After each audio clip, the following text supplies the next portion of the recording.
Carolina Kowiezina, will you kindly join us, please?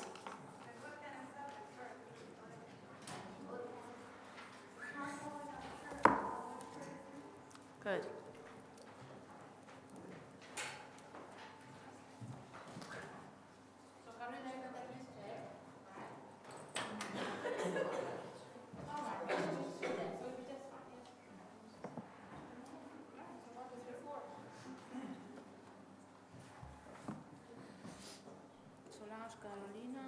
Carolina,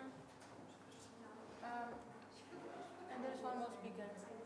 Yeah, you prefer to sit there? Oh, okay. All right, that's quite okay. So hello.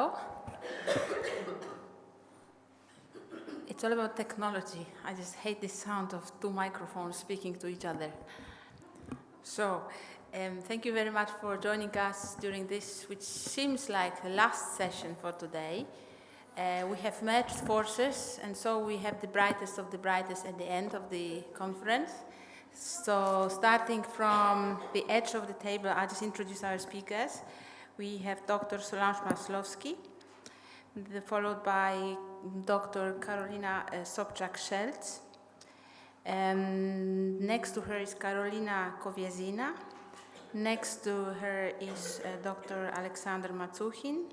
And last but not least, Dr. Iwona Wrońska, but because she wants to see the beautiful slides, which is kind of reasonable, she's sitting there, but she will join us soon. So we have 5 speakers.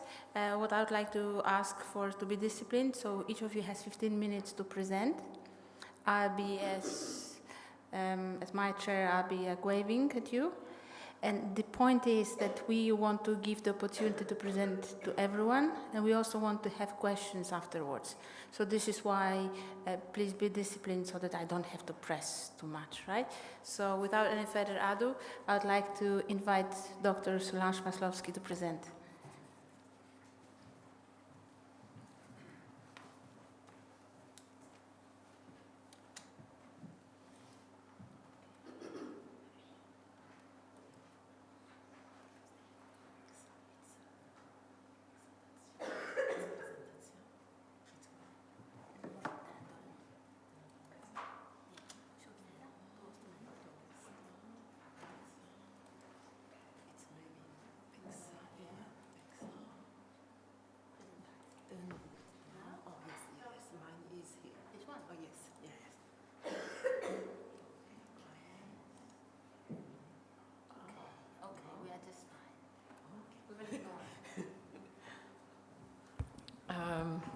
Good afternoon, everybody.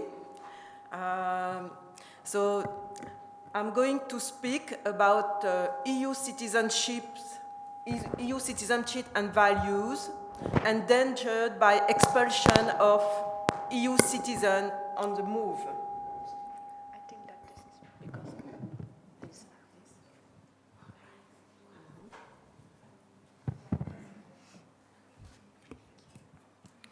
So first, I would like to start with the content of my presentation. I would like first to have a look at expulsions of EU citizens as an exception to freedom of movement of persons in the EU. Then I will move to the consequences of expulsion of EU citizens on EU citizenship and EU values. As an introduction, I will start with some general remarks. Just to remind that freedom of movement of persons started already in the year 50s with the beginning of the European project. But at this time, only workers were concerned by the freedom of movement. And progressively, freedom of movement enlarged to other categories of persons. Already in the year 68, the workers were allowed to bring with them their family members. And late, also in the year 68, former workers who had lost their job in one member state were also allowed to stay for a while. So it was like the first enlargement to economically inactive EU citizens. And since the Treaty of Maastricht, with the birth of the European citizenship, all EU citizens, economically active or inactive, are concerned by this freedom of movement. If we have a look at the EU legal framework, in 2019 now, and especially at Directive 2004/38, which regulates freedom of movement of EU citizens, we can see that there is a total freedom of movement for EU workers. But there is a conditional freedom of movement for economically inactive EU citizens. Indeed, economically inactive EU citizens have to be self-sufficient and have to possess a comprehensive medical insurance in order to benefit from this freedom of movement. But if we have a look also in Directive 2004/38, we can see that there are some legal grounds that allow a member state to limit, even to expel, an EU citizen on its territory. The first legal ground is a threat to public policy or public order.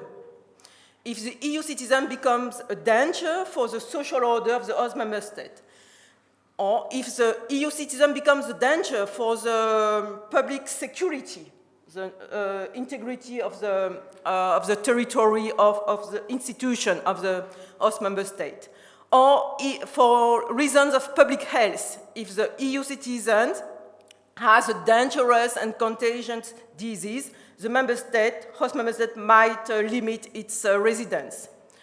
Second reason, it's abuse of rights or fraud. Abuse of rights is very often used when EU citizens are abusing social assistance. Third reason, it's when an EU citizen becomes an unreasonable burden, financial burden, for the host member state. Fourth reason, it's when the EU citizen doesn't fulfill the conditions to stay in its host member state, especially for economically inactive EU citizens. So for these four reasons, an EU citizen can be expelled from its host member state. But we shouldn't remember that expulsion should be just an exception. And the general principle is freedom of movement. And as a general principle, freedom of movement should be interpreted widely, while the exception, expulsion, should be interpreted strictly, as the Court of Justice is regularly repeated. And in order to ensure that expulsion is not used widely, EU law has foreseen some protection against a wide use of expulsion. First, the respect, when a host member state wants to expel EU citizens, it should respect EU principles. For example, there is a prohibition of automatic and collective expulsion. The proportionality test should be respected, the best interest of the child. And there is also a prohibition of expulsion for economic reasons.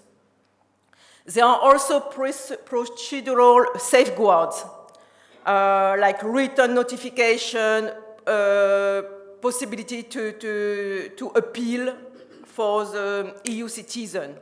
There are different material safeguards. For example, the member state should examine the personal circumstances of the potential expelled EU citizen and should have a look at his integration level.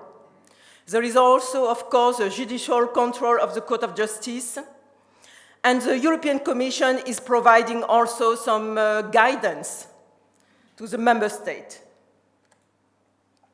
But despite all these material, procedural safeguards and also EU principle, we can observe an increasing number of expulsion in the European Union. And why? Why EU member states are more, expelling EU citizens? We can see it especially from 2010. There are many reasons. First, the enlargement of the EU to Central European and Eastern European countries. The economic crisis also. All these reasons led member states to fear about their national budget and to fear abuse of social assistance by the EU movers. The second reason is a fear of EU movers being a danger for their national public order and representing public threats. So the EU mover is seen as a public enemy. Mm-hmm. And it is especially the case for homeless movers or poor migrants, like the Roma community. And why it's so easy for a member state to expel EU citizens? First, we have to say that there is a lack of definition at the European level, but very often also at the national level. All the grounds, the 5 reasons, legal grounds that I've already quoted, are just quoted but not defined. It means that member states have a great, a big discretion to define, to interpret this ground as they want. And for some grounds, it is this freedom of interpretation is even supported by the European Commission, which says, for example, that member states retain the freedom to determine the requirements of public policy and public security in accordance with their needs, which can vary from one member state to another member state and from one period to another period. So you can see it's a very large margin of maneuver.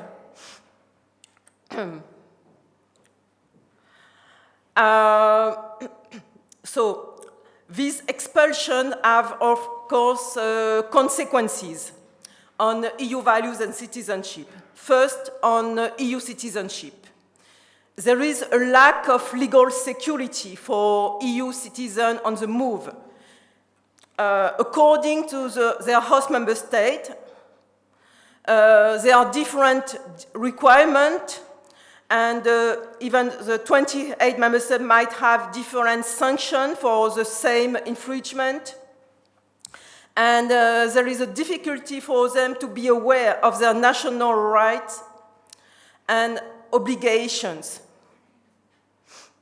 There is no equality of treatment as well, as an EU mover might be considered as a danger to public order in France, while it wouldn't be considered as such in Germany for the same infringement. And there are many abuses of expulsion powers by EU member states, which benefit from an excessive margin of maneuver.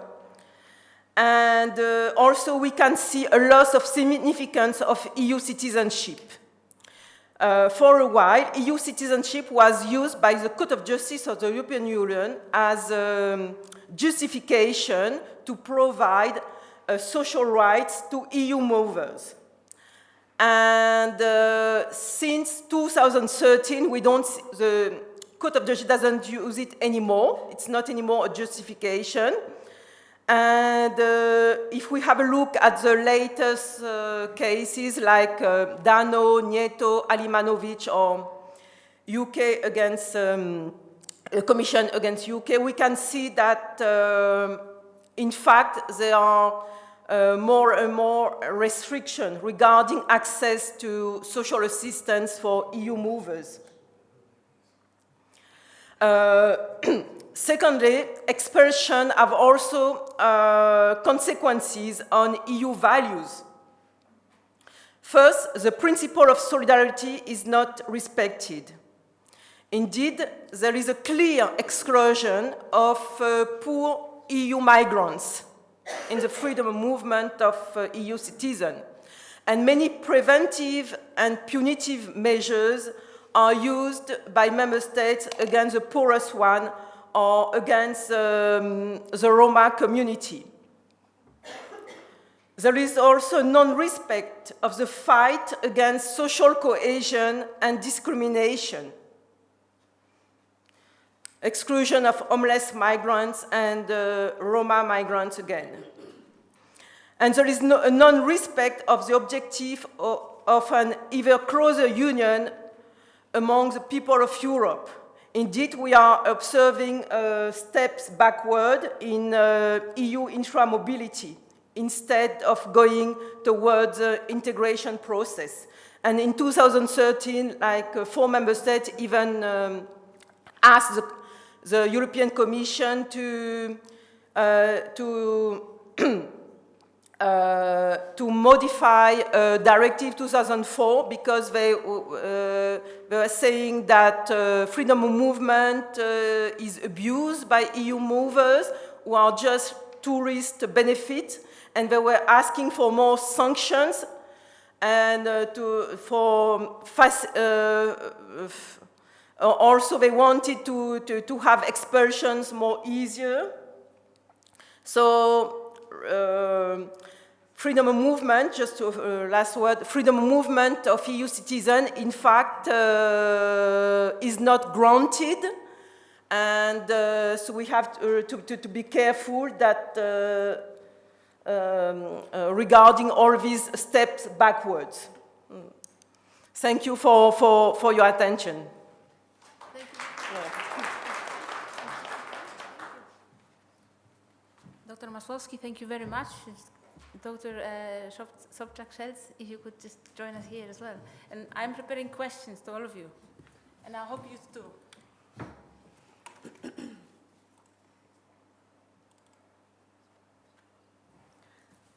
Good evening. As we are slightly out of time, I will try to be more quicker.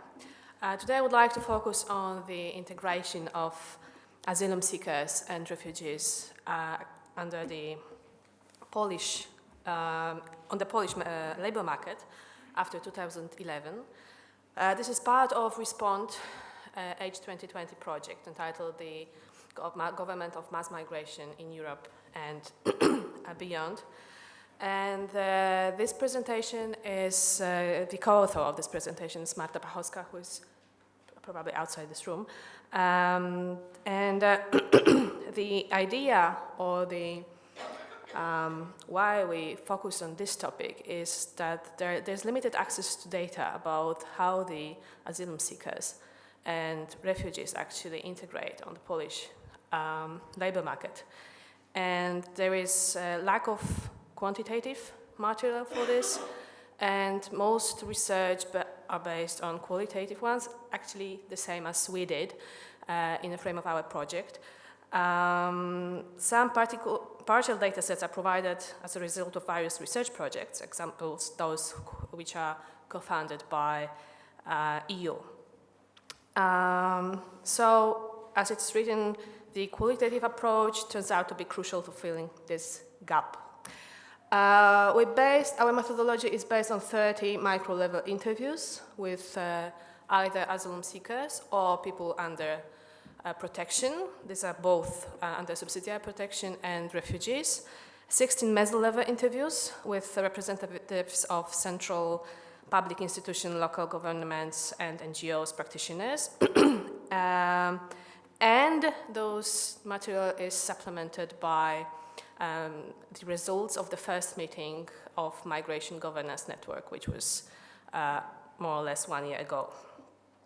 So with whom we carried our micro in-depth interviews? Mostly with Chechens, but as well with Syrians, Ukrainian, Iraqi, Yemeni, and one Kazakh women. From them, 12 were asylum seekers, 4 received refugee status, and 12 were under subsidiary protection. 2 had either other form of, let's call protection, or other status, or their decision was reversed, or they were not regularized. And and some of them did not declare their status. Regarding meso-level in-depth interviews, majority, or not majority, but the highest number was from NGOs. Some were carried with employees of Office for Foreigners, practitioners, local governance, and border guard. In the Migration Governance Network, we had international organizations, so also other outside our meso-level interviews, public administration, as well NGOs, researchers, independent experts, and one refugee. So how does it look while people are during the procedure applying for the protection?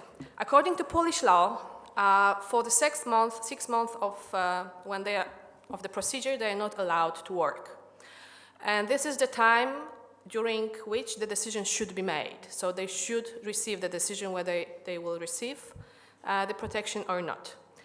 However, this time can be extended to 15 months in case of particularly complicated case, application in the moment when there are too many applications that Office for Foreigners can work them over.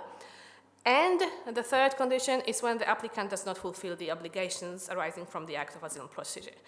And when the procedure takes longer than 6 months, and it is not because of fault of the applicant, he may receive, he should apply for the certificate that will guarantee that he is allowed to work, but it's not work permission. It's something what she should receive, like as an ordinary thing. And this certificate is valid until the date by which the decision on the granting international protections became final. And so they do not need to have work permission. And how did it look within our 30 people with whom we were talking to? During the procedure, from the group who were still in the procedure, 6 worked during the asylum procedure. Usually they were working or they were trying to find legal or documented work. Some works were carried unofficially, some of them carried undocumented work. These were mostly women who were working inside the refugee centers, and some were working in other issues. From the group who were already under protection, 12 declared that they did not work during the asylum procedure, and 4 did not deliver information regarding this issue. So this seems, there are 2 issues which we should highlight here. People who are in the procedure or even after, they are not aware how does the legal system works.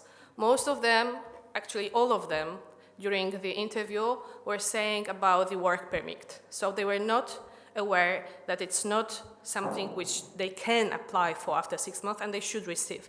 They were talking that they had no work permit or they were not aware that they can apply for this. And from the meso-level interviews, our officers declared that they do not keep statistic of people who are under the procedure, whether people who are under the procedure work or not to work. So it's highly difficult to find those people. But from our interviews, interviewees, types of job that they performed was most popular was agriculture work, which was undocumented, security, construction, small gastronomy, job within the reception centers, and these were either documented or undocumented, handyman works, or in the workshops for the car repair. And this is how they declared this job. For this moment, I'm officially working in Biedronka shop as a security, and he said it's a professional Chechen job, as a joke. Many people will employ us for this job. They often work, and from the meso-level interviews, they often work in construction, sometimes something related to car repair, some kind of handyman works. And what determine these types of work? First of all, it's related with the location of the refugee centers and the demand for this kind of job in this area. So, as one of our meso-level interviews explained, generally foreigners are eager to take up seasonal work, for example, such as season for strawberries, apples, collecting fruits, vegetables. And this is conditioned by the location of reception centers. The entire center in Linin near Góra Kalwaria collects apples and strawberries depending on the season. And what does the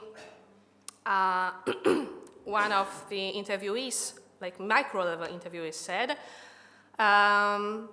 Location is crucial, and as they said, I also work illegally here. I collect apples. People came here and say they need workers. So it's like the car comes and they are employed to work. What are the obstacles for official work or to work during this time? First of all, they are kind of system problems because there is a majority of asylum seekers are families or lonely women. So lack of daycare for children is a crucial point in this issue. And this is one of our interviewees who said, I can't work at the moment, I can't leave my children by themselves. But if they go to kindergarten, I will be able to work for at least 4 hours. The other issue is this lack of awareness of asylum seekers and the legal conditions, as what I said already. And this is how it is described. This is the example how it is described by the interviewees. I need to have a job permit and a residence permit. And this residence permit actually means that she or he need to have the feeling that he or she will stay here. And the lack of sense of stability. And I just want to have an official paper. The last but not least is the issue of language and qualification recognition. And this is, I mentioned here, although it's not less important after the decision. So what's going on after the positive decision? Here you can see that one of interviewees' sentences, I will have to take up a job. What kind of job? Cleaning. They won't employ me as a minister, will they? You can see already here the sarcasm that she or he is aware while speaking this, that he or she cannot expect, have higher expectations. Although all of people who are under protection are allowed to work. Actually, they have the same rights as citizens, Polish citizens. And they have those who are recognized as refugees or receive other kind of protection. They have access to the education system, that they have access to the labor market, right to protection against unemployment, right to conduct business activity, right to social assistance services and family benefits, right to a social pension, right to healthcare services, finance and public funds. Actually, rarely they are fully aware of their rights. Majority of them should take part in an individual integration program. However, it's not the case of all of them, especially those who are outside Warsaw have problem to access this kind of program. So within, after procedure, under the situation, what's going on after the decision, we analyzed 17 interviews. 10 were men, interviews with men, and 7 with women. All of them had kind of work experience from their region of origin, country of origin. 7, mostly from Chechnya, reported that their status or the sector in which they were working in the country of origin actually became the same.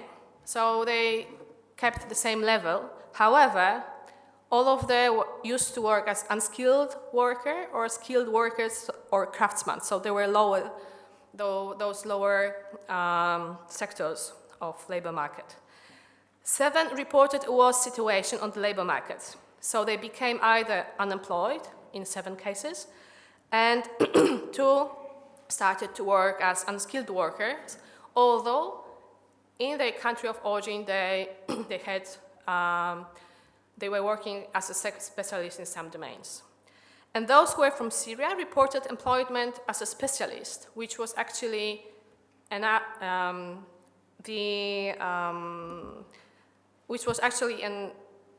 high position on the labor market that they had in Syria, where they were either unemployed or they were working as salespersons.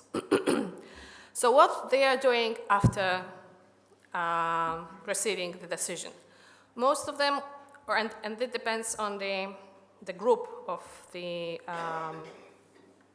people, work on the construction, cleaning, security, agriculture, and gastronomy, transport, and those some mostly from Syria, IT or other specialists, if they manage to receive education in Poland. So this is the case. They're usually young people who are able to study here.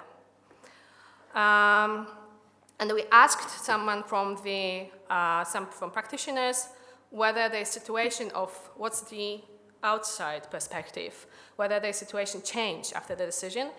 And the answer was yes, they work as sellers, help in shops, and as drivers. So this kind of change between the situation during the procedures and after is somehow seen by those practitioners, but actually not always we were able to see it in our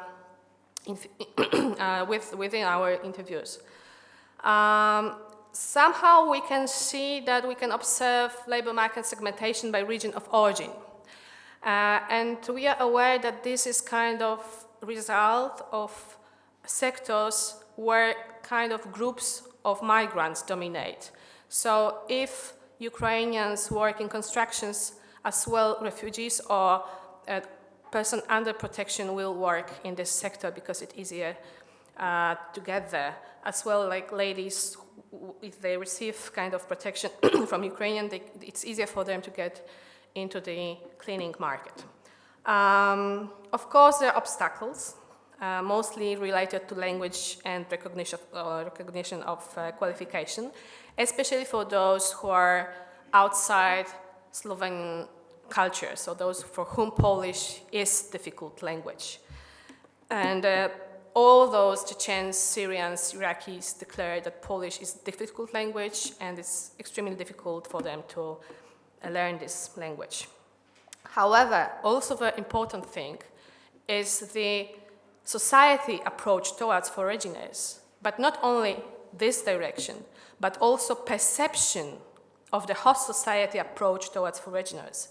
And this what was mentioned by one of our interviewees, a lady who had experience in working in kindergartens, and she said that I would be afraid to work with Polish children. There are people who don't like foreigners, that's why I would like to work somewhere where there aren't any people and you just have to do your job and leave. And yeah, actually some conclusions, or maybe first, it should be somehow deepened the research by kind of quantitative research or maybe bigger group of respondents. However, we can see that there is strong influence that the access to the labor market after decision is strongly influenced by the duration and situation during the process of application. And inclusion in the labor market during the procedure gives greater chance of integration into the labor market after receiving a positive decision. We could see it especially in case of Syrian or Iraqis. However, I know that it is the case of our sample. Probably if we would choose someone else, we would receive in this case, other results. However, Syrian and Iraqi refugees received a decision within 6 months, while Chechens and Ukrainians received a decision even after 1 or 2 years. So this influences strongly. And just a couple of conclusions. Large number of asylum seekers was illegally, however, it's not the majority. The employment sector asylum seekers choose is determined by their formal authorization of work, their gender, family issues related with children, take care of children, and the regional location of the reception center. And the final one, effective inclusion in the labor market during the procedure gives a greater chance of integration into the labor market after receiving a positive decision. Thank you for your attention.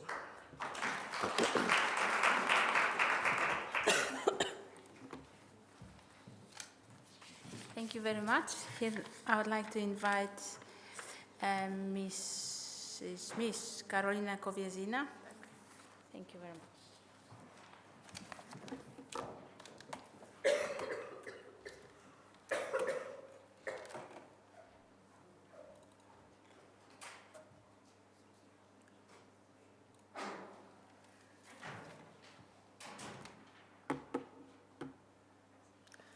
Good afternoon. I think that my presentation will be a continuation at previous speaker. So this is about Polish integration policy, and I will continue with my context. And I also name this presentation like unofficial 3 what and 1 who questions. So what's the questions? What is the main problem of the migrant integration policy in Poland? What is the legal context of the migrant integration in Poland? Who are the main actors in the area, and what's next? So we'll start. My first question is, what is the main problem of migrant integration policy in Poland? First of all, I would like to say that integration policy is one of the important element of migration policy, and these thoughts are shared by a lot of EU countries, but as you will see later, not in Poland, because we have a lot to do with integration policy, and also, for example, according to Migrant Integration Policy Index, Poland took only 12th place in the ranking of 30 countries. So what is the reason of it? First of all, this is a historical reason, because Poland was for a long year the country of emigration, not a country of immigration. From this we have the lack of historical experience how to manage immigrants. Also, next reason, this is seasonal migration, because a lot of people come to Poland only for seasonal works, and that's why the most of migrants, they come to home, and they come back to home after finish their work in Poland. And next one is majority of migrants are almost like locals. I mean that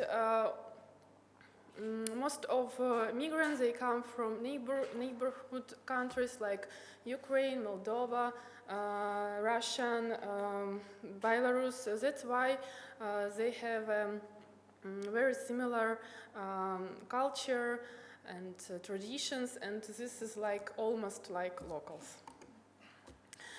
So till 2005, only 2 groups of immigrants were in focus of integration activities undertaken in Poland. First of them, this is refugees and people under subsidiary protection, and second one is repatriates and their families.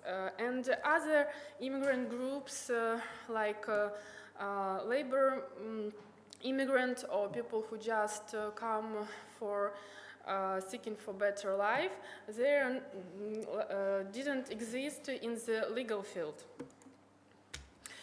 My second question is, what is the legal context of migrant integration in Poland?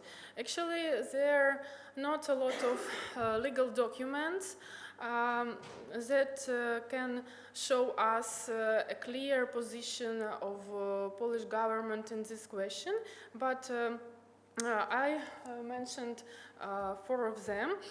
3 of them, they're actually document, like a main idea of this documents, this understanding that this integration policy of foreigners is needed, is important, and we need to do something. And like the main disadvantages of these documents is they don't have any active plans how to do this, how to reach this goal, how to create this policy. And the last document that I mentioned is building structures for integration of foreigners in Poland. This is like a kind of very fresh document, and in this document mentioned about creation, the basis of building structures for the foreigner integration by learning the Western countries' good experience how to integrate foreigners, and about pros, about cons we will see later after 2020 when it finished. And what we have for now.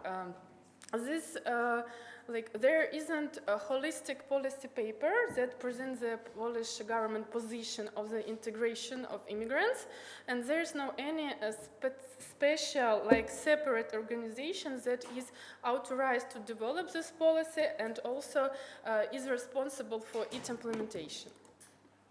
My third question is who are the main actors in the area?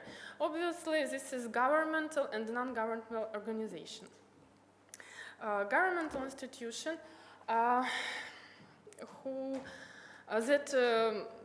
in some case manage their integration and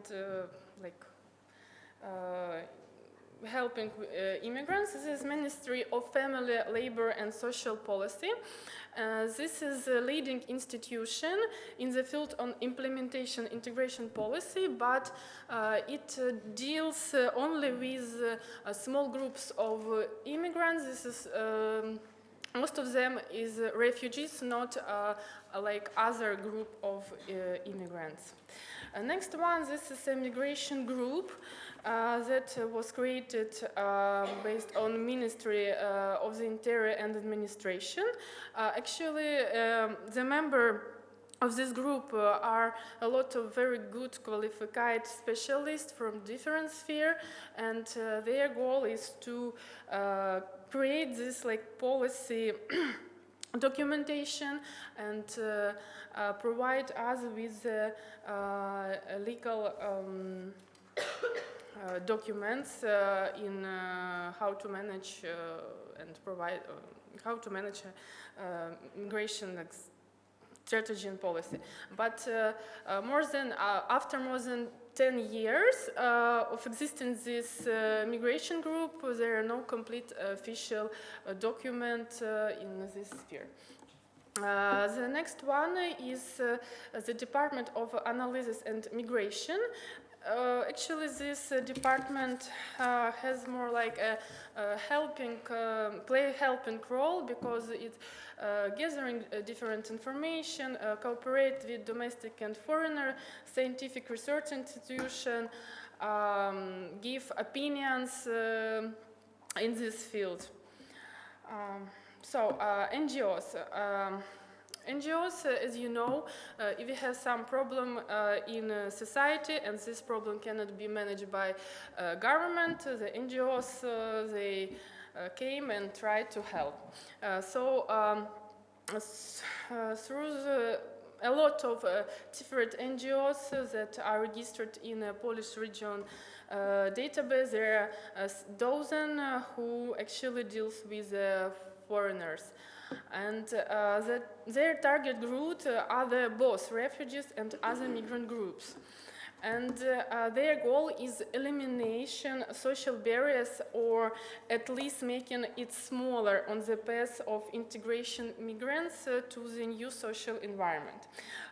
They use different tools. So this is providing consultancy and information assistant, offering psychological support, conducting free language courses and vocational trainings, helping with finding job and place to live. Also, they fight with stereotypes and false information about migration and different cultures by organizing various culture events and anti-discrimination activities. The most active Polish NGOs are Polish Migration Forum, Helsinki Foundation of Human Rights, Migration Research Center, Caritas Polska. So my last question, this is what's next. It may seem that the integration problem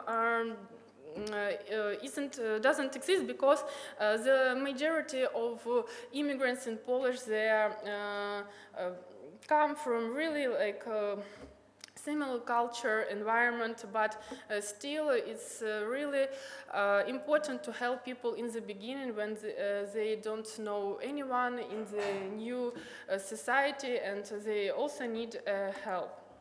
But recently, Poland also opens borders for the immigrants from Asian countries, and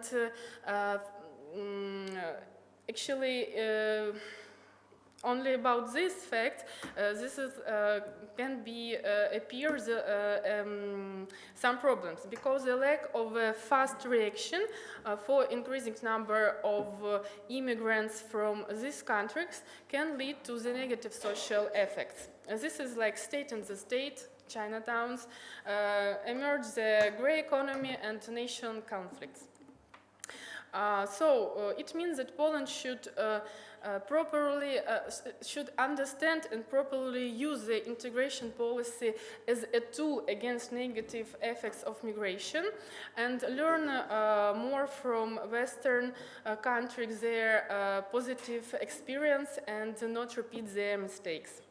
What is the obstacles to have to the steps? This is, first of all, there is no uniform migration strategy. There's lack the strategic approach to migrant integration policy. There's no the specific government department that would be coordinate all of this migration policy, and also this lack of political will to increase efforts to integrate immigrants. And from my point of view, I think the last one is the most important, because without political will, we can't create this very needed integration policy of foreigners. So thank you very much.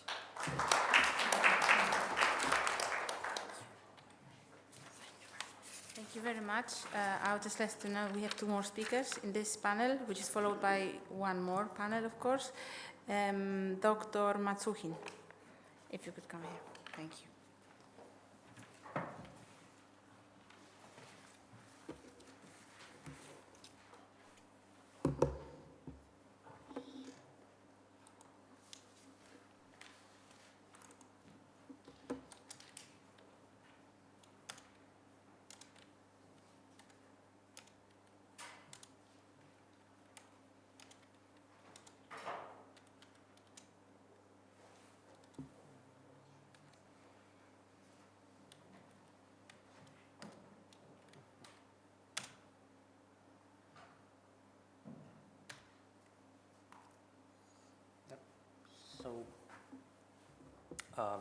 Good evening, also ladies and gentlemen, and dziękuję za zaproszenie. Also, my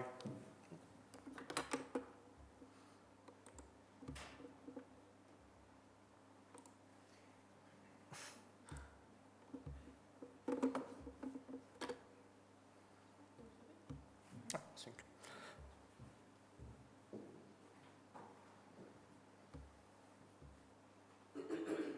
Also, my presentation is strictly and deeply connecting with the presentation of the previous honorable presenter, but for other side of the border, especially the Polish border. So, if we all know, after the Soviet Union was collapsed, the middle level of economic development and social conditions in mostly post-Soviet republics, post-Soviet countries, is going extremely down. Especially the elder generation in Poland, I think they're also known about that it could be, it was something equal in Poland in the start of the 19th, but nowadays Poland is going up.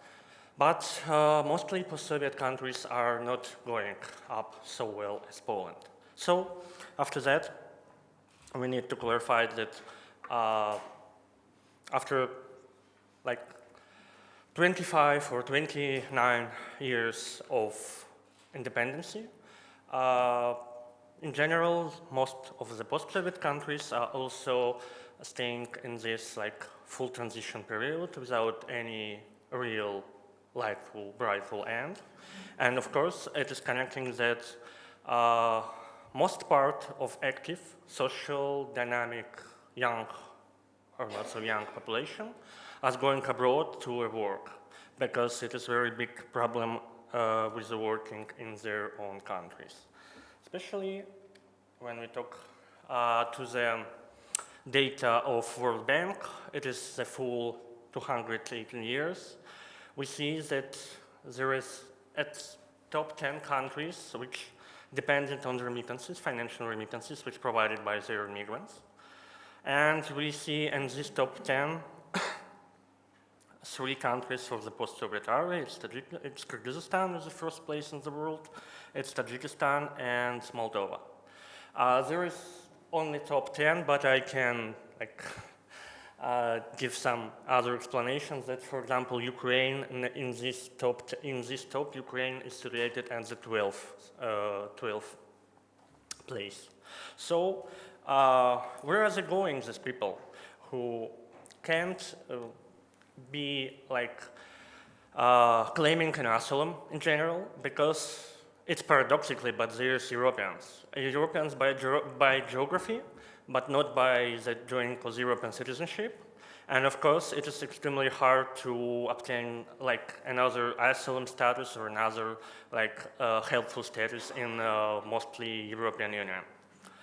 So, when we talk about this dimension of immigration, it is another World Bank data, but very, very fresh. It is the first decade of 218. As we all know, in Eastern European countries, especially Republic of Moldova, Republic of Belarus, and Ukraine, as the most immigrated countries in whole geographic Europe at all. Especially when we talk of Moldova, so it's more focused in Moldova because it's my homeland country. Nowadays, Moldovan population is really exhausted. I use this Bible terms because this existence of exhaustion is also very, very hard. And where is it going, these people? Where is it going to work? Especially when we talk about Moldova in official status, there is no such emergency situation, because official statistics told us that in Moldova we have just 4,000 immigration per year. But according to our independent researchers, we have approximately 40,000 of people leave Moldova every year. especially it is connecting with this changes in official statistics because they count only official immigration, just people who refuse Moldovan citizenship. But of course, many of people do not do this. Especially by our research and our forecast, into 214, Moldova's population will decrease to 1.185 million people, and it looks like this. It is the count of Moldovan territory, and then after 31 years, we have a risk to have just 42% of people. So what about the Polish border? Especially many of post-Soviet countries, especially Eastern European post-Soviet countries, also Moldova, Belarus, Ukraine, and Russia, they also going to to obtain some official labor status in Poland. Why Poland? Because as our previous presenters talk about this, it is connected with language, because of course Moldova is not so strictly, but other countries connected with Slavic culture, Slavic language, and something like clear traditionals, social behavior, and so on. Especially when we talk about Moldavans, official status is only official status. At November this year, we have just more than 2,000 of people. It's not so big amount, but 2 years ago, official status have just something like 200 of Moldavan citizens. So we can just count this really rising up of Moldavan citizens, which obtain an official status in Poland. Especially as a general migration flow in Poland, it is of course Ukrainians. Official status in Poland now have this amount of people of Ukrainians, but also I need to clarify that it is only official status. As we all know, Moldova, Ukraine, and Georgia have the visa-free regime with European Union. Especially many of these citizens are going at 3 months, because it is visa-free with 19 days, and working on seasonal workers, as previous presenters told, and do not resign in official status. But it's a very huge count, especially no one Polish official can provide this data. I was also asking about it, and there is no answer. And about the Belarus immigration, we feel it is a not so big amount, but especially for previous 2 years, they're rising up at something like 100 persons. And that's very interesting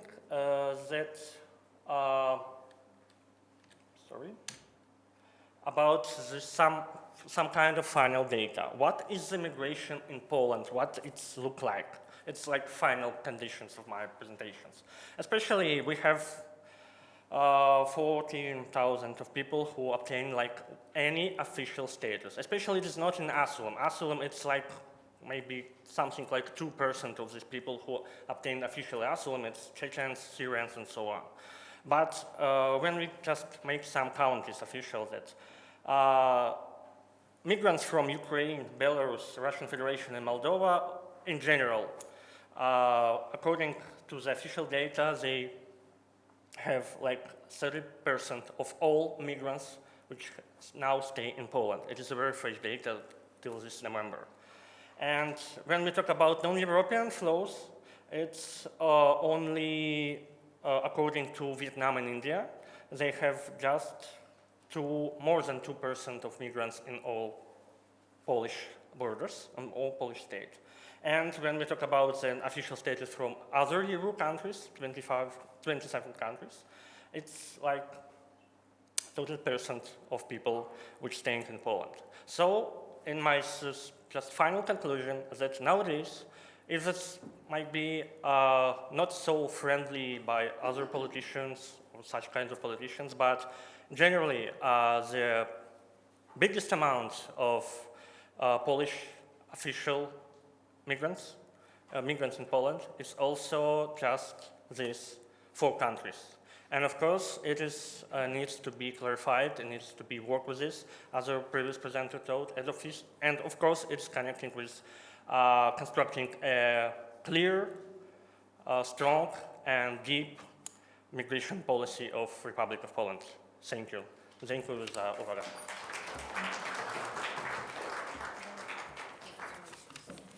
Dr. Masuchin, thank you very much. Before Dr. Wrońska comes to the podium, so to let you know that the next panel will be also taking place here in this room.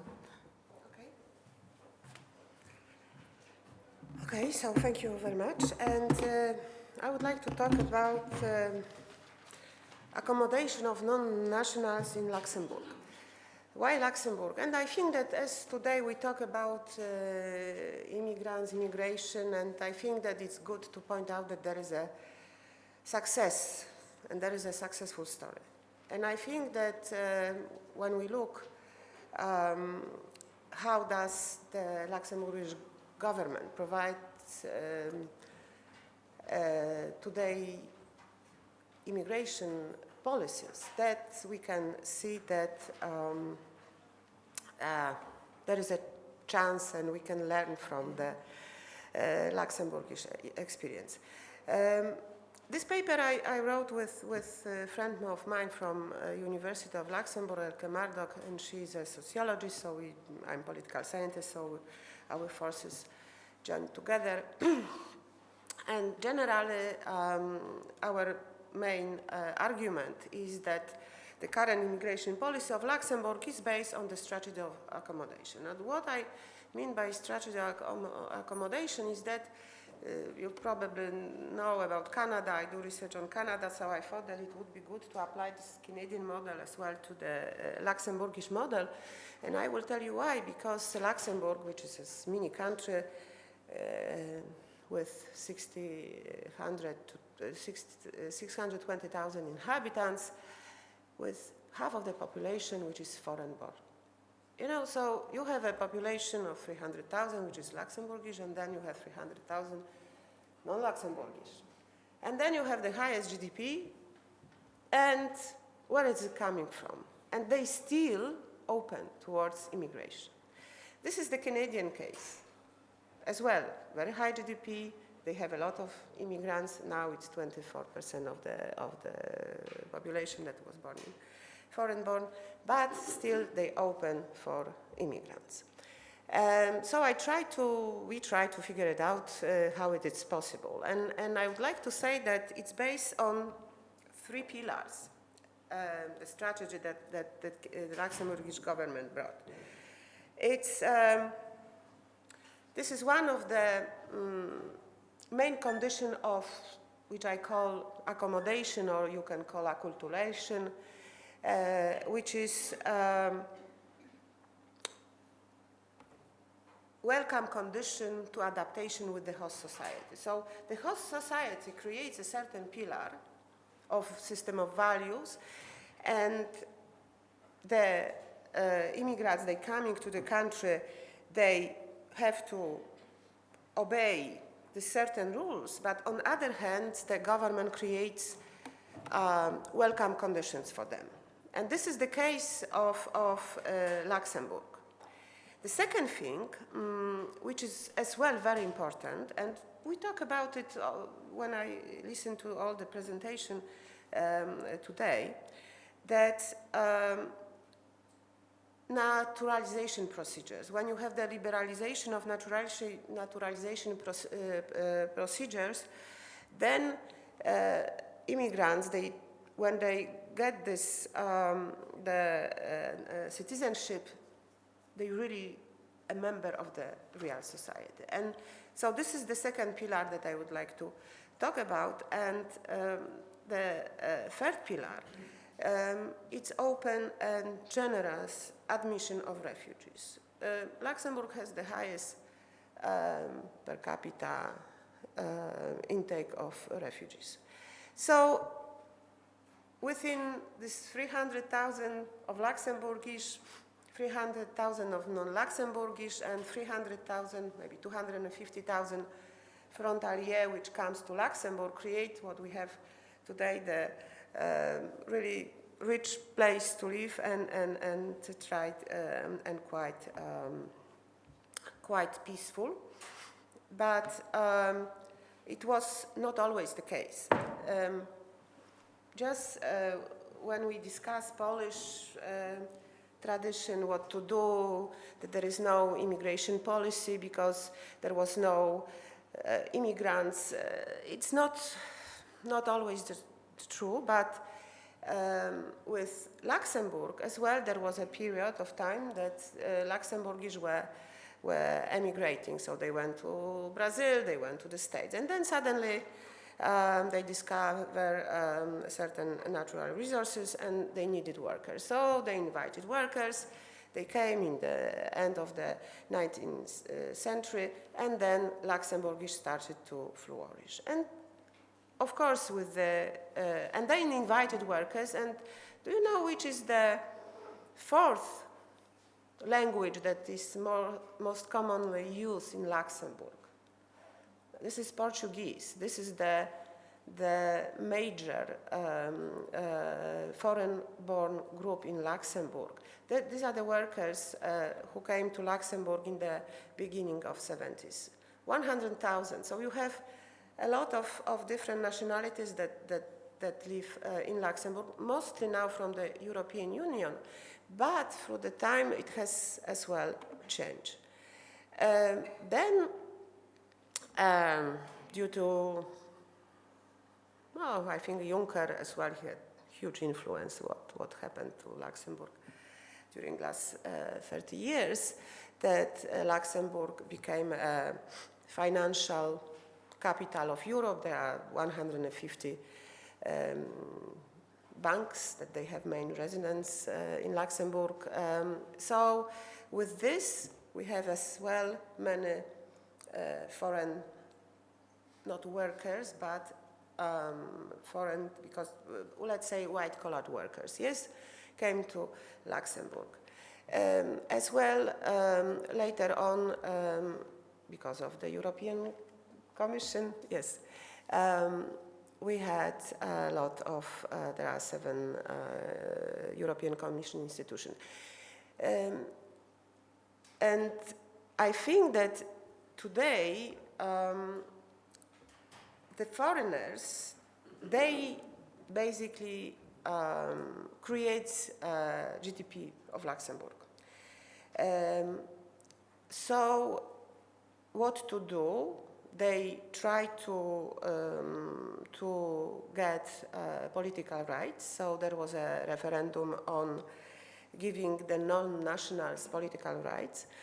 This referendum failed, but what did the government do? What better do? He said, okay, no problem, we will liberalize naturalization law. So this is one of the tools how you can integrate or accommodate. And as a result, if you look at the data, as well, the highest citizenship rate is today in Luxembourg. So more people applying, especially today, Britain, they apply for citizenship. But this process is coming, and as well, this accommodation is the acceptance of refugees. They accepted 600,000 inhabitants, 4,000 refugees, and what is very important, that the highest rate per capita, and they are really well protected. So, I try to summarize with this. Everybody is pushing me finish. Okay, so I wanted to point out certain things that. If we talk about success story, I think that Luxembourg is the place that you can find out that there is this accommodation of differences is possible. Of course, this is a wealthy place, but as well there is a lot of social support, and that's the most important part. And as well, not only European nationals come to Luxembourg, but as well non-European national. So I think that it's very good to finish with success story that we can learn from the Luxembourgish experience. Absolutely. Thank you.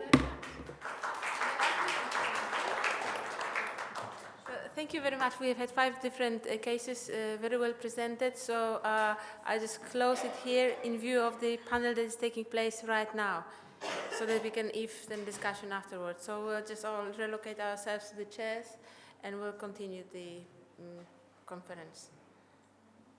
All right? Thank you very much.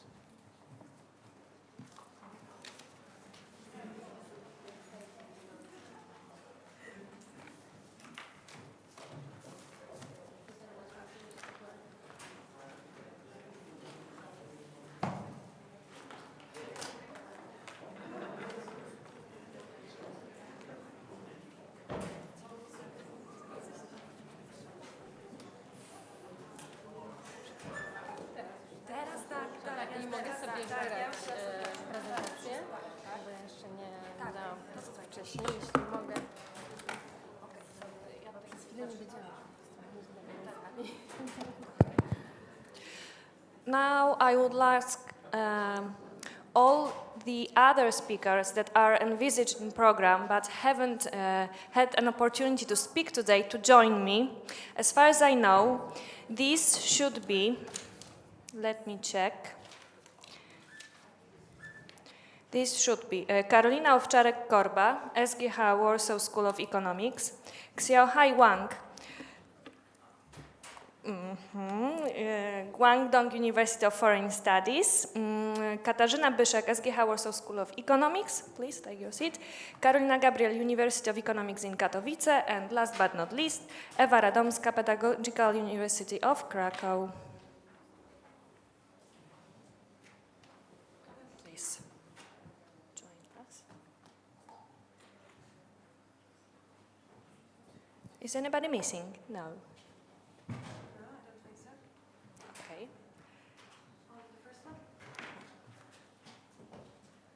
Yes.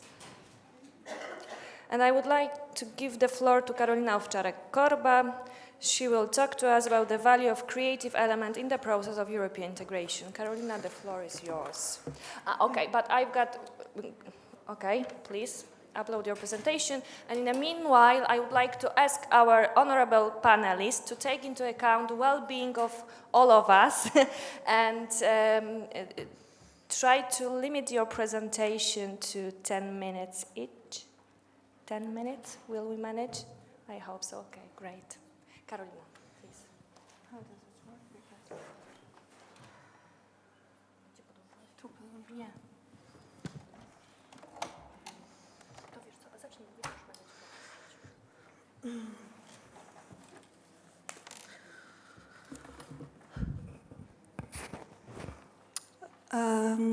First of all, I want to say thank you for that conference organization. It's a good pretext for me to come back to Warsaw. Today I'll be talking about the value of creative element in the process of European integration.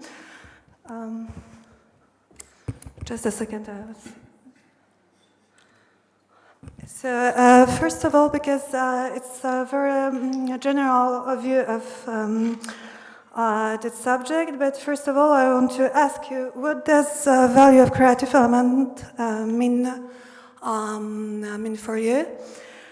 Because in that context, we could talk about cultural heritage, artistic creativity, scientific creativity, and economic development.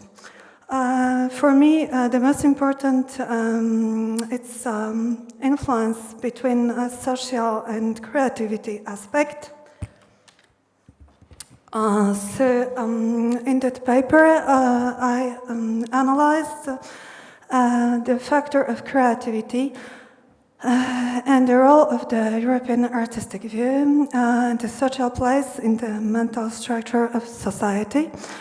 That reflection was founded and motivated by anthropological view and by interest of sociological criteria.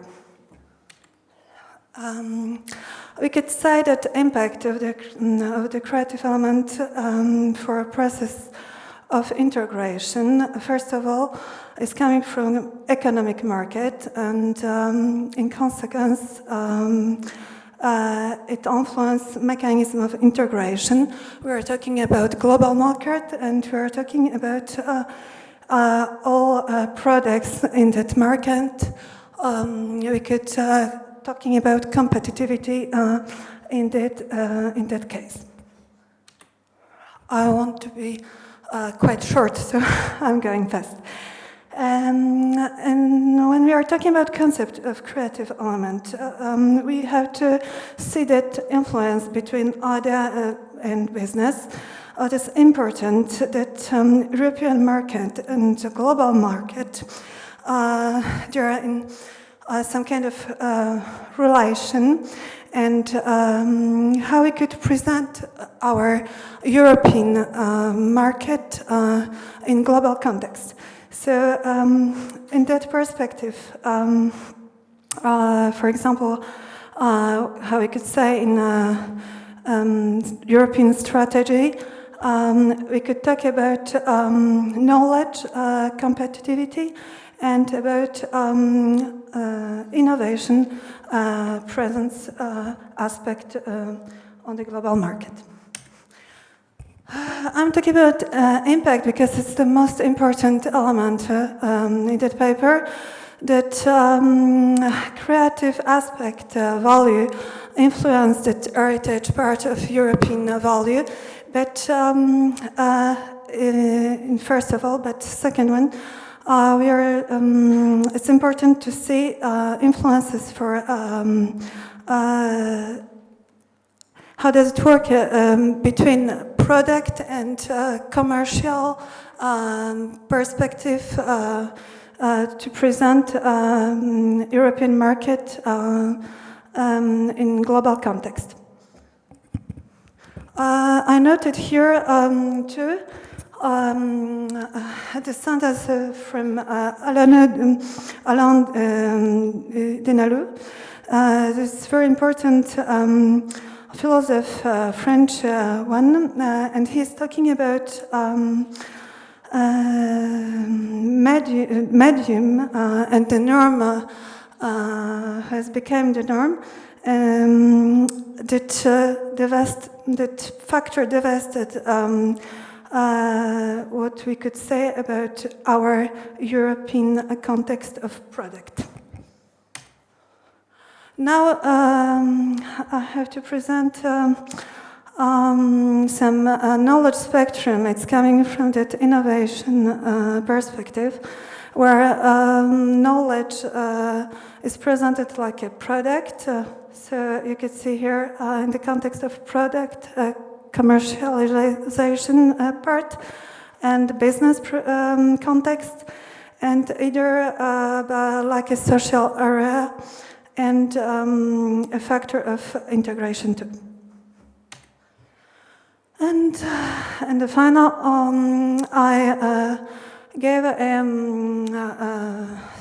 example how we could say the media, the new media, is the area, how we could say, the best area maybe to present that creative element in real life in our European structure.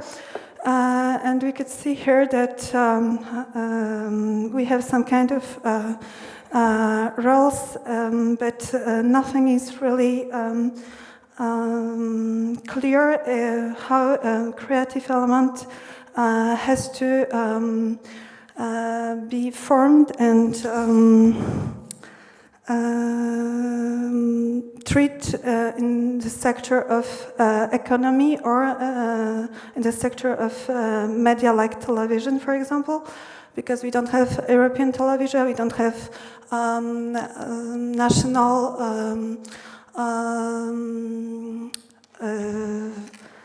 roles for between countries, how it has to be presented. We don't have any law, and we don't have any roles. We have only general value principles. And, okay, so what I talked in general.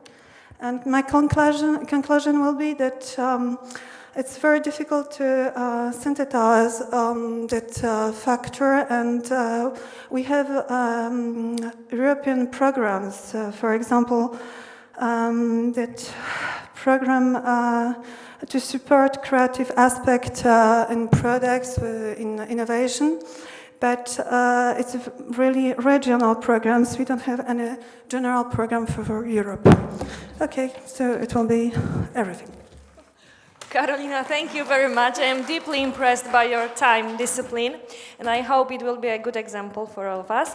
Now I would like to ask Professor Wang to present his topic, namely sustainability of European integration approaching from the perspective of culture. Professor. Well, thank you. I should say good morning, everybody, because now in Guangzhou it's 1 o'clock in the morning. And it's my first time to work from very early in the morning, from 9 o'clock to 7 in the evening. It's my first time, really. So I think everybody feels fatigued here, and I will try to make my presentation shorter, and I will keep myself on the track, otherwise I will off the track. The topic of my presentation is about culture and the sustainability of the European integration. I'm living in China. I'm far from Europe, so I'm just an outsider. You are part of European Union. You're part of European integration. So your suggestions, your recommendations, your critiques are highly welcomed. So now in Europe, the European Union is indulged in a series of crises. Its member states, they are suffering from their internal and external problems, such as Brexit and such as the immigration problems, as discussed by our presenters earlier. And therefore, we being Chinese, we feel that the sustainability of the European integration is greatly challenged. And it is generally believed that European integration is a multi-dimensional process involving economic, political, cultural, social dimensions. And an integration project with cultural deficit is bound to be fragile. So this, my research analyzes why culture and how to maintain the sustainability of European integration from the cultural perspective. And based on the concept and the theory of sustainable development, and this paper put forward the view that economic, political, and cultural factors should be systematically and coordinately developed. And in view of the continuous decline of economic and political factors as the driving force of the European integration, so culture should play an important part in promoting the formation of European Commission and the development of the European integration. I want to share with you one ancient Chinese saying. The saying is 以利交者 力尽则散. Well, this is the Chinese. Well, the general meaning of this saying is that for those who make friends with each other, for economic benefits will be dissolved soon when there are no more benefits to reap. So in the short run, it is possible for different countries to come together and to make international organization or a bloc. Just for the economic benefits. But if there is an unfair distribution of interests, conflicts, and no further interests available, those groups or organizations will be immediately show their vulnerability. At present, the European Union is an organization formed by 28 member states, but European Union is different from the other international organizations in that one is EU is not simply for economic benefits, it's more than economic. And second, culture plays a very important role in connecting the different member states and different people together. So culture, this word, it's one of the most difficult words in any language to be defined, and it has been studied for hundreds of years, and different professors, they have put forward hundreds of definitions. So far, no consensus about the definition of a culture has been reached. That is why, to some degree, in the European integration theory, such as Wiener and Thomas, they published their theory of European integration. In their books, no aspect of a cultural theory is mentioned in that book. But in my research, I chose a definition of a culture from the, just like this. It refers to the values, attitudes, beliefs, orientations, and commonly held opinions in the society. And about the relationship between culture and integration, there are different views, such as some professors, scholars, they believe that between these two, they are not associated with each other. You will see the names. And for some of the other scholars, they believe that, to link culture with integration is necessary, and these two should not be separated. And some scholars, they believe that the separation of culture and integration, it's artificial. And there are some political leaders and scholars, they have very positive views on the relationship between these two. I take one example, that is Huntington in his books. And I quote one sentence from his book, that is international organizations based on countries with a common culture, such as the European Union, are far more successful than those trying to transcend culture. And of course, he had more views on this line of thought. About 60 years of European integration, it tells us that, I will jump to my conclusion. So economic integration is not enough to promote European political reform and lead to political integration, because market does not produce a flexible unity force politically, and on the contrary, the competition of a dominant market will produce strong centrifugal force. So the so-called unity is actually a real sense of civil society. Well, that is what to be built up later when I talk about culture.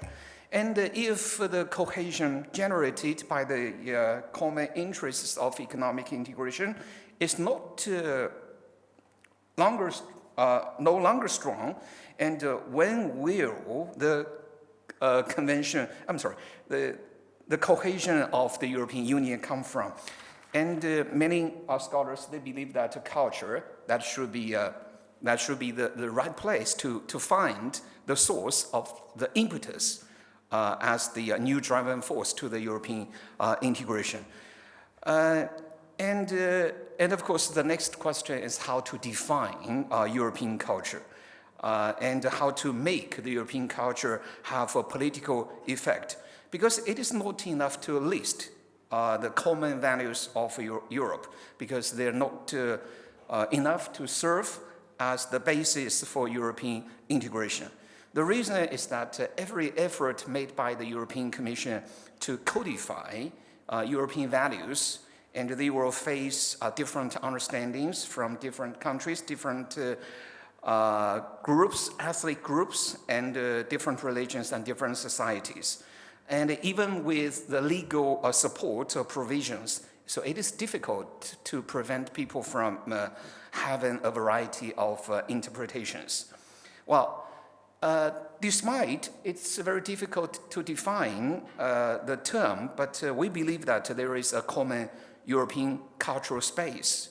And this space, it should be a mixture of different traditions, different ideals, and different aspirations.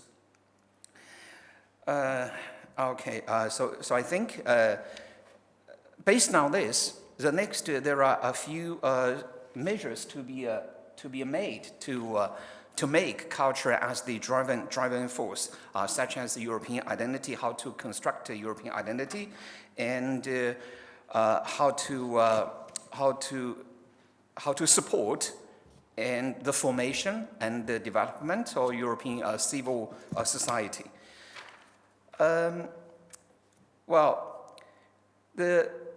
So the European, as I mentioned just now, European integration is a multidimensional process. So therefore, European integration needs to be viewed from a systematic point of view.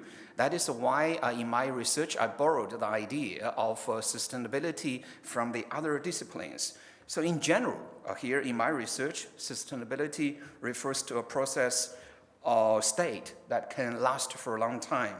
And of course, sustainability covers a few interrelated and inseparable parts, such as ecological, economic, and social sustainability. But for the researchers in the area of European integration, what we can learn is that just to keep balance between the different elements, different components, such as economic, political, cultural, and social. The most typical feature of European culture is diversity, while on the other hand, it's unity. And historically, cultural factors are the spiritual foundations of the European integration. So in the process of European integration, the European Commission has formulated various policies to promote the construction of European identity so as to realize the unifying power as mentioned by Huntington in his book. While the EU's efforts, and also I'm doing some more research about this, such as the multilingual policies, such as cultural policies, the European dimension embedded in the education policies. And I will come back to the Chinese saying again. Just now I mentioned the first part of the Chinese saying, and the last part of the Chinese saying is that I will interpret that to the Chinese sentence in such a way.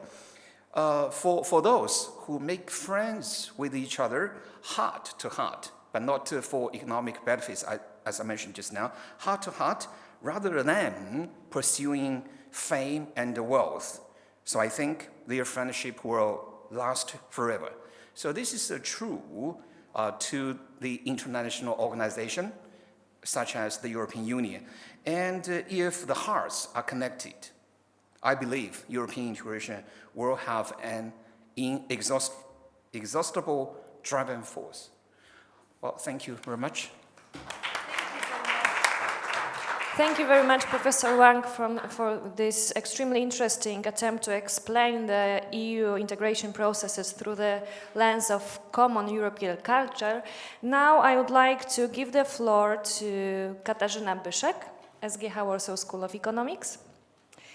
Karolina is going to talk to us about assessing the impact of cross-border healthcare in the EU.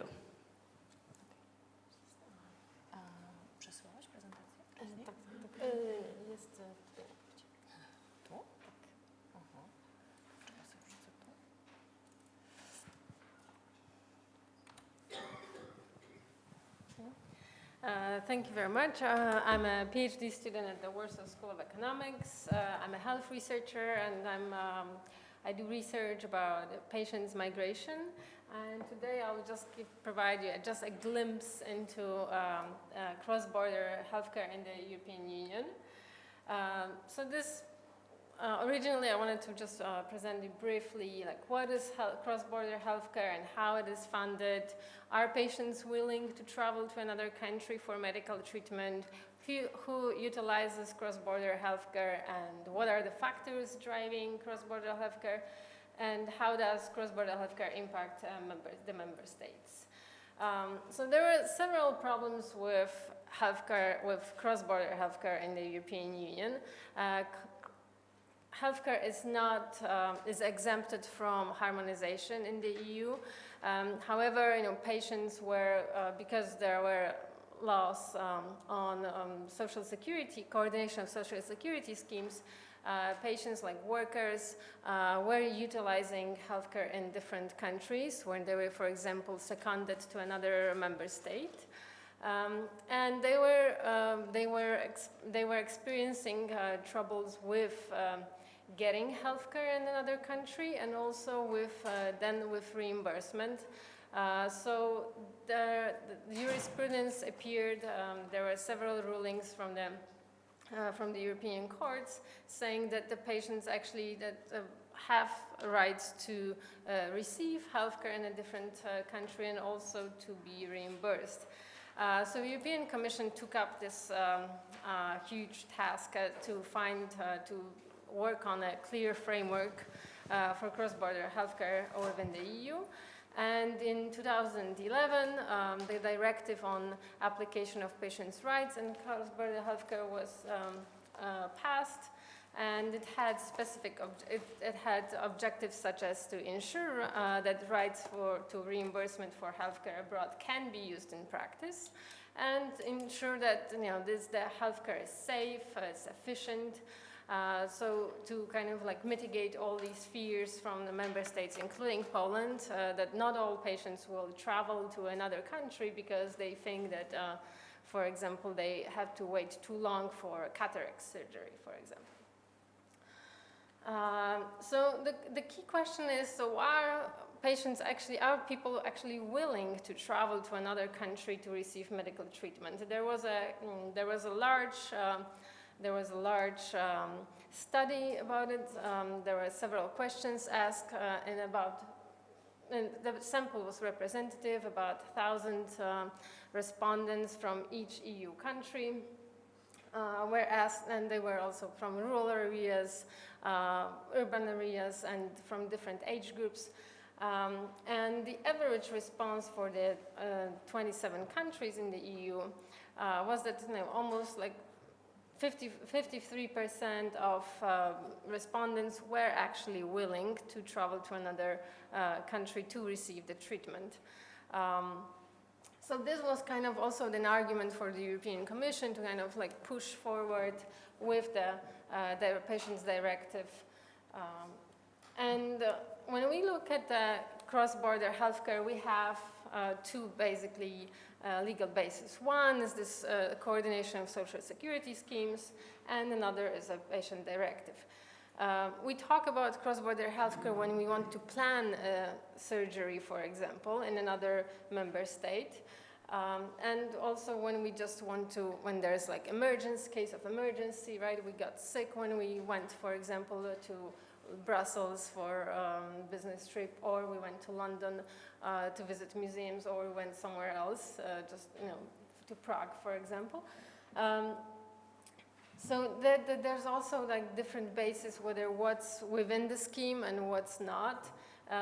I'm focusing here for this presentation on the basis of the patient directive, which basically says that if you kind of want to go to a specialist in a different country and you don't require hospitalization, you can use this legal basis. You can pay up front and then come back home with documents confirming that you received medical treatment and apply for reimbursement.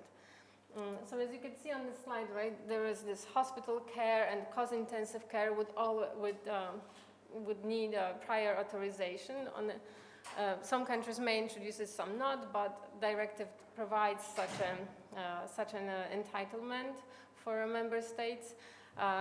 When it comes to unplanned care, it also depends whether it's like based on a European insurance card, which would fit into the social security schemes, or is it something that would be pay up front.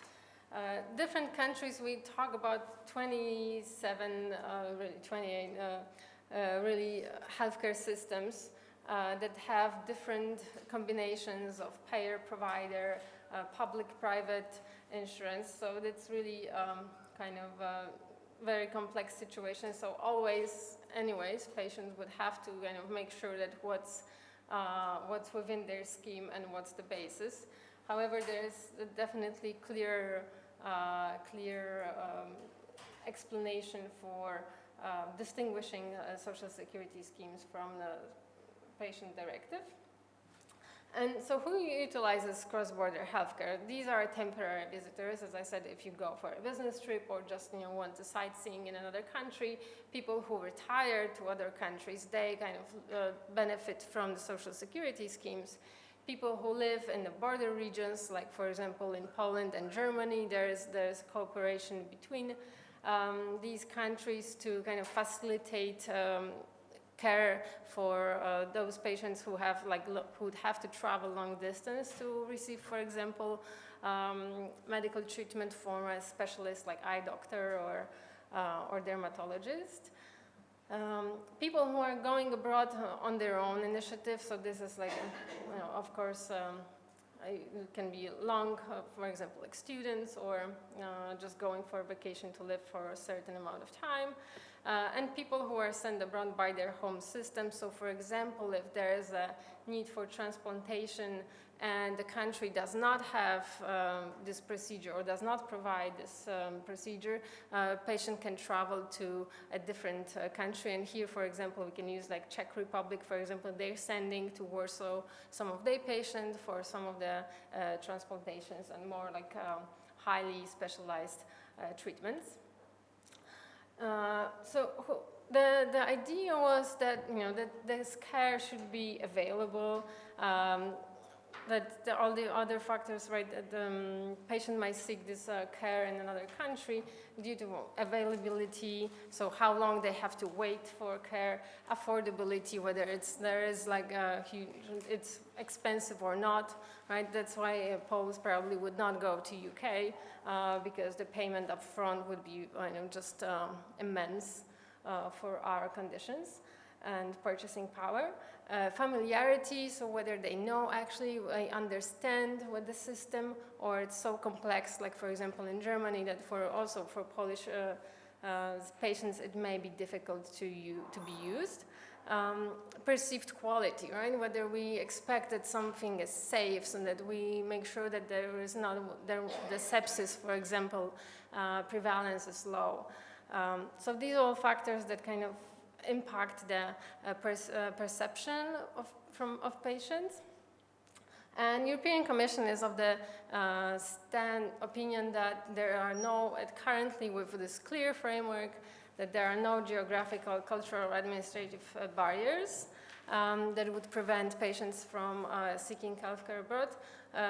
This is also because the directive introduced the obligation for each country, each member state, to provide contact points. So whenever you have a question, what's your entitlement, or how much this would cost, you can go to the contact point in each country and have this explanation.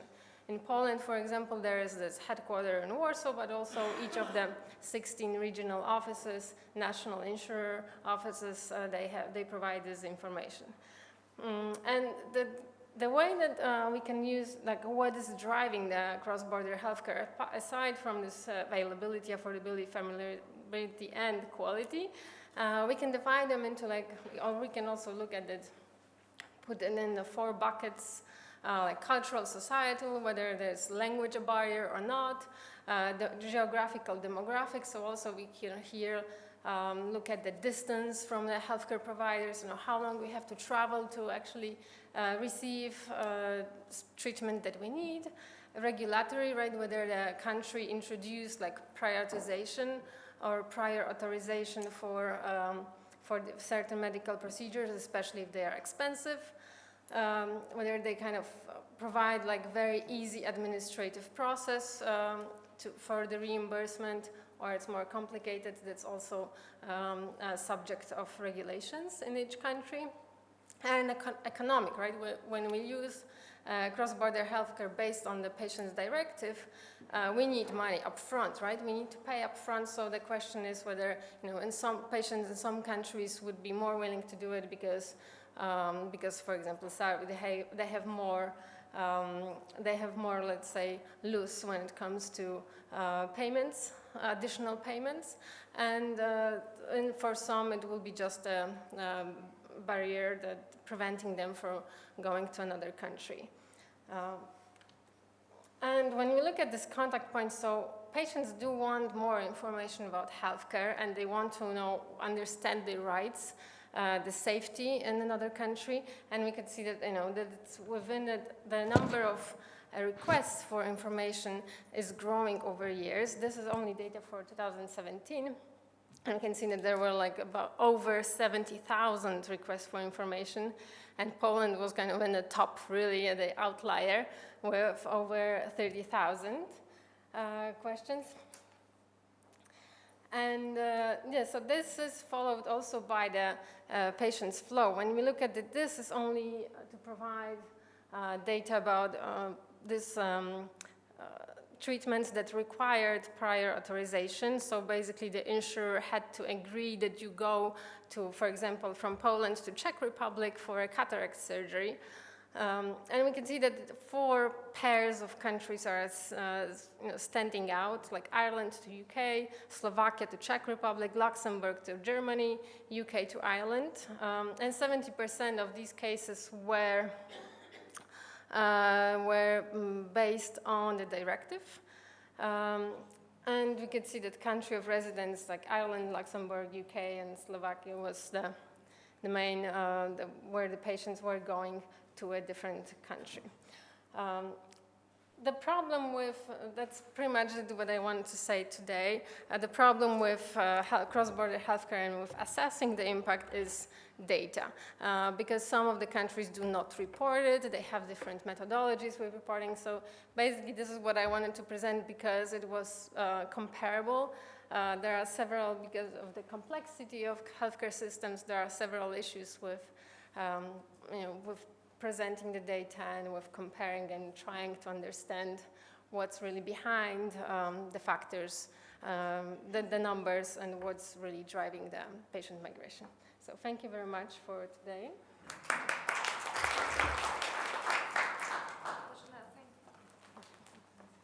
Thank you very much for this very informative presentation on the right to cross-border healthcare in the EU. I've got the feeling that we are encouraged after your presentation to exercise this right on a wider scale. And last but not least, Karolina Gabriel and Corporate Social Responsibility as a Strategy of Corporations in the European Union.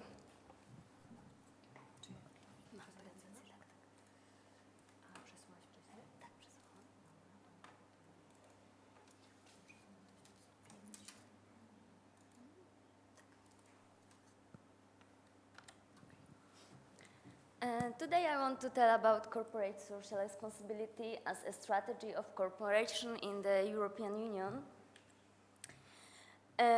Corporations are currently adopting a strategy of corporate social responsibility. The CSR strategy builds the relationship between entrepreneurs, society, and the environment. Its use in major corporations builds the brand image and streamlines management process in companies. The main aim of my presentation is to present the strategy of corporate social responsibility applied by transnational corporations in the European Union, such as PricewaterhouseCoopers and Toyota. It's the examples of companies operating in the EU which adopted the CSR strategy, and the approach is discussed. Research method which I used to this presentation and are a critical analysis of the literature and case studies. Nowadays, entrepreneurs think more and more about the corporate social responsibility to paying attention of advantages of implementing it, because we have a lot of products on the market, and now we have employees market also, so employer must provide to employees great and it's very important in running a business, especially for service providers. This is due to the progressive and rapid degradation of the environment, ongoing globalization process, the use of aggressive marketing, the dominance of the democratic system in the most of countries, and the increase of the level of customer knowledge of products and service purchased. Types of strategies which is used in the European Union in Mitzberg's 5P, like plan, pattern, ploy, position, and perspective, development strategy, and CSR strategy, which I want to focus on. Development strategy is connected with that man is obliged to be responsible for the protection and improvement of the natural environment. And CS strategy, which I focus on, undertakes transaction in the area of corporate responsibility, such as consists three basic elements of strategic thinking, also includes a link to co-creation, like I told you, between the enterprise and community and the environment, capturing values and analyzing them, and also a factor for attracting and motivating employees. The EU corporations are also closely linked to the CSR strategy through initiatives such as the European Union Employment Strategy, the improvement of the European Pillar of Social Rights, labor of law in the EU, education and training falling within the competence of countries in the European Union, and also financing and many others. The European Commission published a working document which named Corporate Social Responsibility, Responsible Business Conduct, and Human Rights in March 2019. The document provides an overview of progress in implementing the CSR program and responsible business conduct. And I want to talk a lot of Toyota and PricewaterhouseCoopers who apply CSR strategy. The key, first of all, I want to tell you about Toyota. The key elements of Toyota's success are employees. In addition, the concept of CSR ecology, security, and support for people with disabilities is an important element as well. The main aim of Toyota is to train their employees. It's the first step to develop employees through talent. They want to provide us the best products, so they want to train their employees. The CSR program has been a discussion feature of the Toyota Corporation for many years in the automotive industry. Toyota's goals is not only make a profit, but also to promote environmental education and safety and support people with disabilities. Some of the activities of Toyota is related to the environmental protection, like Toyota's Environmental Challenge 2050, and one of the challenge posted it's a society of the future living in harmony with nature. It's which company poses to raise the problem of using plastic products. In addition, Toyota is organizing this year the 31st edition of Ecological Knowledge Olympiad. At the beginning of 2020, Toyota also plans to introduce 10 new electric cars and also want to promote the range of hybrid in the market.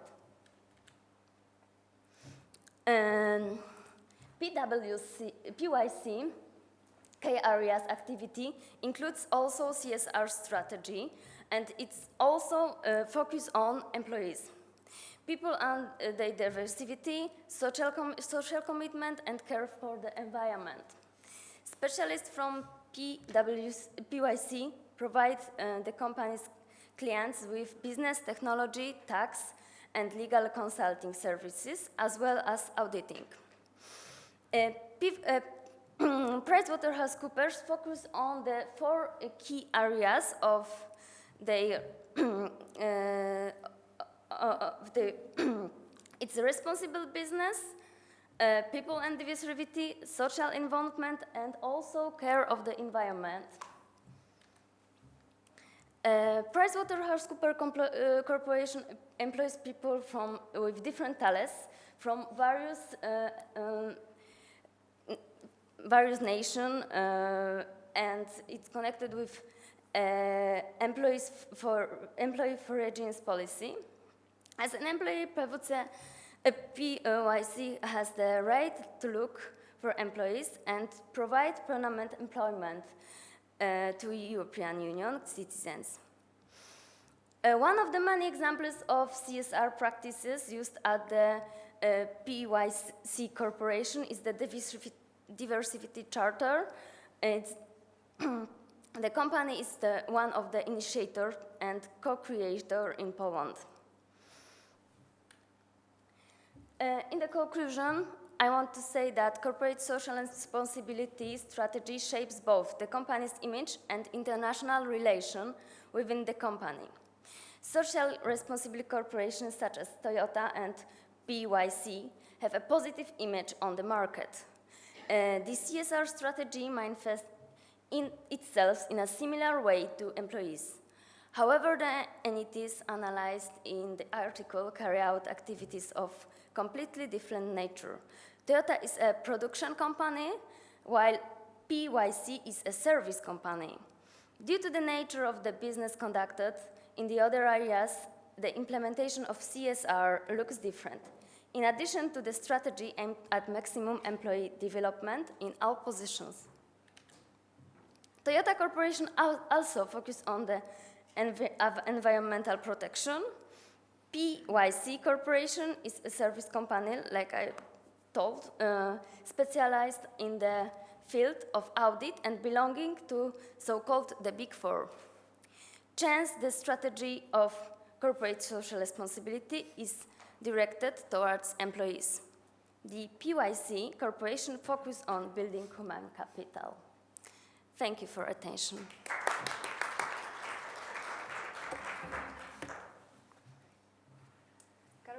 Very much for bringing the concept of CSR closer to us, or us to the concept of CSR.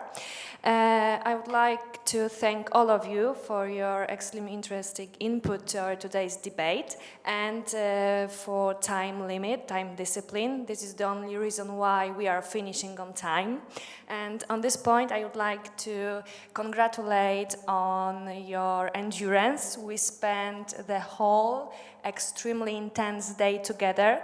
I hope that you found it interesting and inspiring. And thank you very much for being with us today. Thank you. I think that I am entitled to declare our conference as officially over. Thank you very much.